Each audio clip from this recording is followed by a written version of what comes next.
Assalamualaikum warahmatullahi wabarakatuh. Kembali lagi dengan channelnya Romo Sidik. Selamat malam, salam rahayu. Apa kabar semuanya, teman-teman, rekan-rekan semuanya? Semoga dalam keadaan sehat. Untuk pembahasan malam ini saya akan membahas materi ilmu gendam.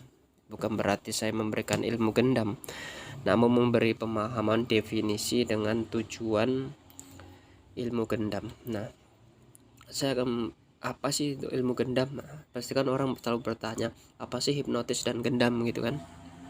Saya akan menyampaikan gendam merupakan sebuah metode keilmuan yang menggabungkan, mengkolaborasikan dari berbagai jenis ilmu persuasif seperti hipnosis, langsung magnetisme, mesmerisme, mind power, dan telepati. Dengan tujuan apa? Biasanya untuk tujuan kebaikan yang seperti ini, penyembuhan, terapi. Ya penyembuhan ini seperti kita mental lah, seperti kita temperamental lah, kita ingin menjadi orang lebih baik.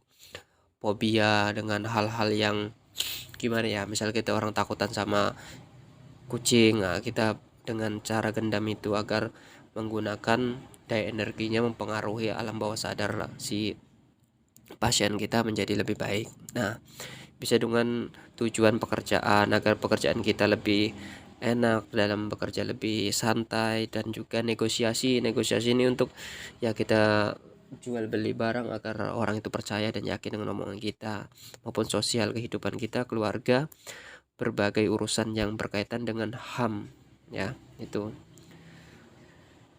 ingat, gunakan untuk tujuan baik, kemaslahatan umat, kebaikan, itu membantu orang di sekeliling kita maupun orang yang memang menggunakan ini sebagai berbagai versi ilmu gendam modern ya. Saya akan bacakan gendam modern terus gendam tradisional. Saya di poin pertama dulu, gendam modern. Teknik hampir sama dengan hipnosis ataupun berbagai metode, skill, dan persuasif lainnya. Nah, ini sistem yang modern ya, sering menggunakan skill komunikasi persuasif yang ditunjukkan untuk mempengaruhi pikiran dan kesadaran target dengan sangat persuasif. Nah, biasanya mempengaruhi pikiran target ini seperti ini. Misalnya kita tuh dari posisi belakang target, kita bertemu sama target yang memang sudah menunggu nih, entah menunggu teman ataupun menunggu di halte dan lain-lain. Kita lihat sampingnya, langsung tepuk bahunya terus mengatakan, ini kamu Yuni ya. Sebenarnya sebelum menjawab langsung kita sambil menatap. Nah, itulah dengan cara tekniknya, kita sambil menepuk bahunya sambil mengucapkan Yuni ya. Langsung dia dengan suatu gendam yang modern ini, seseorang juga akan bingung, terus baru menggunakan mengganggukan, sebelum mengganggukan kata iya, kita harus tepuk lagi dengan, oh ini ya jamnya bagus ya, langsung oh ya apa kabar kamu, dan lain-lain. Nah, ini pelakunya biasa pelaku gendam ya, seperti ini. Oh ya, apa kabar, biasa seperti ini. Ini yang saya omongkan sesuai dengan fakta di lapangan, orang-orang yang kena gendam biasanya seperti itu. Oh ya, ada duit nggak, dan lain-lain ya. Pokoknya dia menuju ke, kalau untuk kejahatan ya, menuju ke hal yang tidak baik, yaitu merugikan seseorang ya, seperti itu.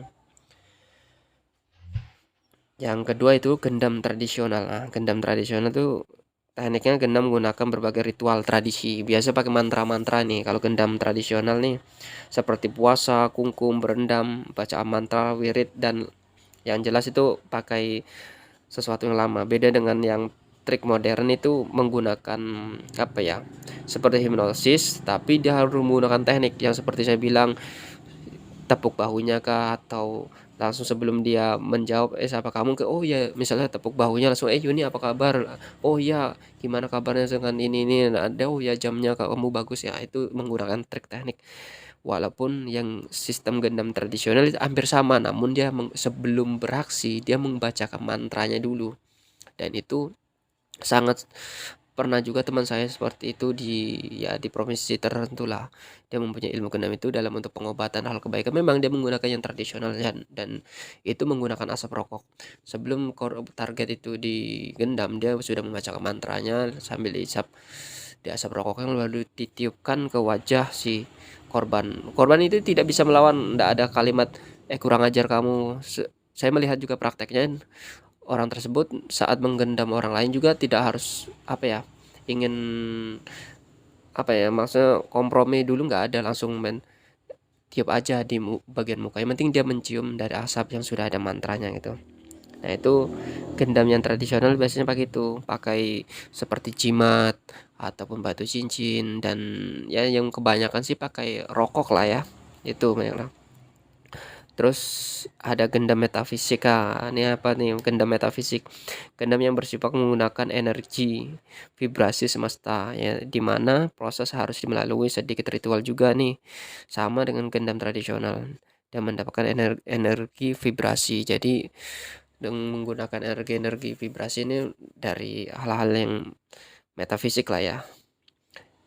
Jenis gendam ini mengkombinasikan tiga unsur yang berperang penting dalam mempengaruhi seseorang, yaitu unsur komunikasi, energi vibrasi, dan unsur niat mantra doa atau kehendak kita, apa yang kita inginkan dari yang pengamal ilmu gendam ini, kita inginnya seperti apa, dan tekniknya juga kita harus tahu. Fungsi dan karakteristik ilmu gendam sangat beragam. Yang pertama, mempengaruhi pikiran dan perasaan orang, membuat tunduk dan patuh menurut, mampu meluluhkan, meredam amarah, ambisi, dan nafsu seseorang. Nih, ini fungsi atau karakteristik ilmu gendam. Bersifat menenangkan sebagai penahan ingatan dan kesadaran sesaat. Sugesti penyembuhan terapi. Nah, itu dari fungsi dan karakteristik. Ada lagi poinnya, itu unsur ilmu gendam. Komunikasi, yaitu untuk hubungan antara manusia ini, baik kehidupan sosial dan lain-lain lah ya.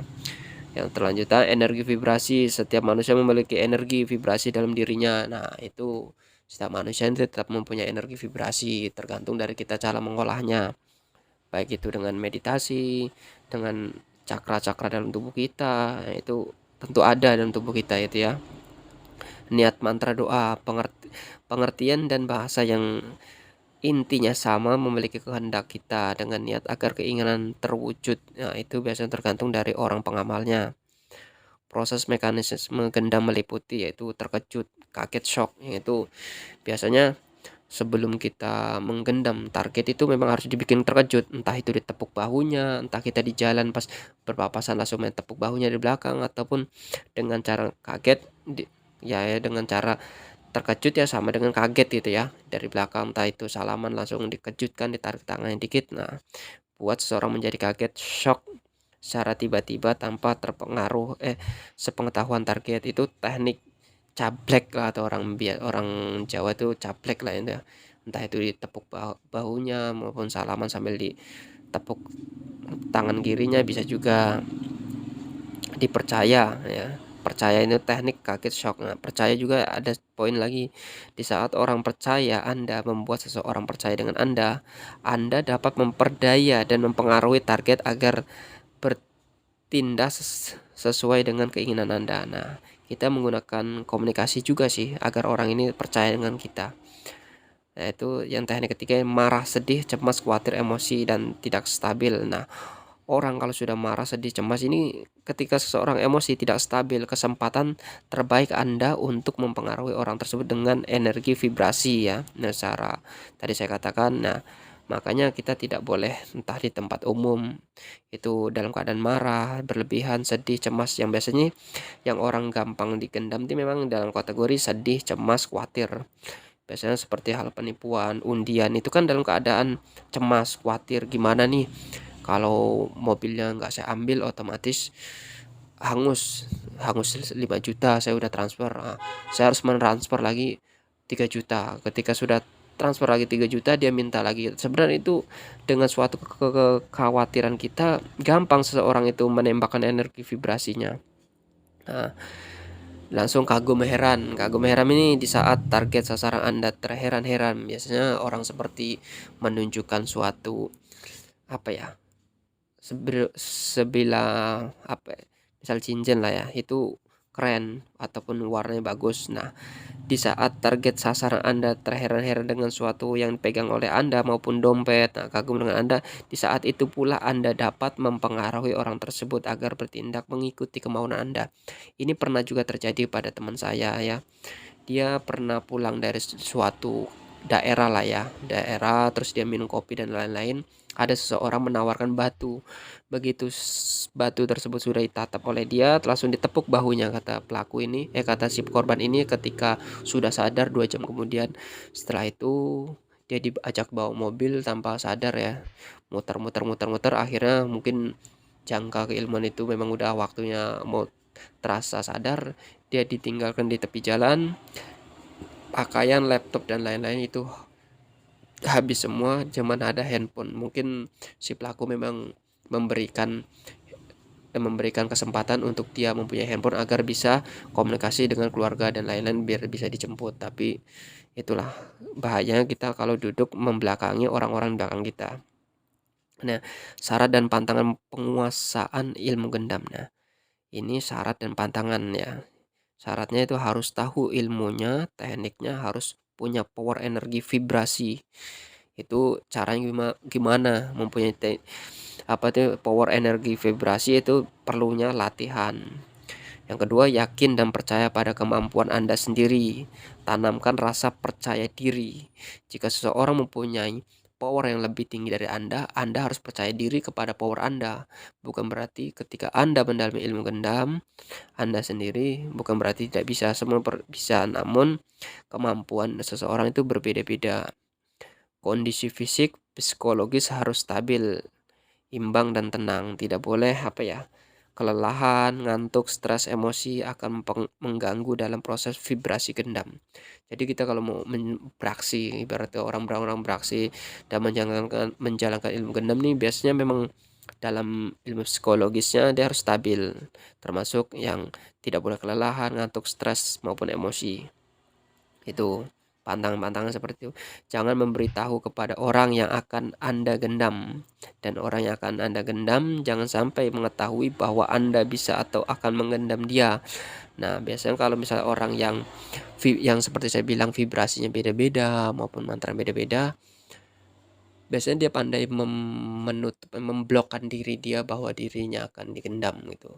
Misalnya kita memberitahu, misalnya si Yud, kamu mau saya gendam, sebenarnya diri dia sudah menolak bahwa ingin digendam. Nah, itu tidak bisa masuk gendamnya. Beda dengan orang yang tidak ada kesepakatan. Itu bisa juga digendam, bisa juga tidak. Karena seseorang itu ada yang bisa mudah, ada yang cepat tergendamnya. Tergantung dari tekniknya ataupun mantranya. Baik teman-teman, itu saja yang saya sampaikan. Ada juga dari semoga ini bisa memberikan wawasan serta selalu berhati-hati di tempat umum agar kita selalu terjaga harta kita, benda kita, karena suatu kejahatan tidak pernah akan memberitahu kita, kecuali kita memberitahu kepada diri kita bahwa kejahatan selalu ada di mana ada kesempatan bagi mereka di luar sana. Terima kasih. Jangan lupa untuk like, comment, dan subscribe. Assalamualaikum warahmatullahi wabarakatuh.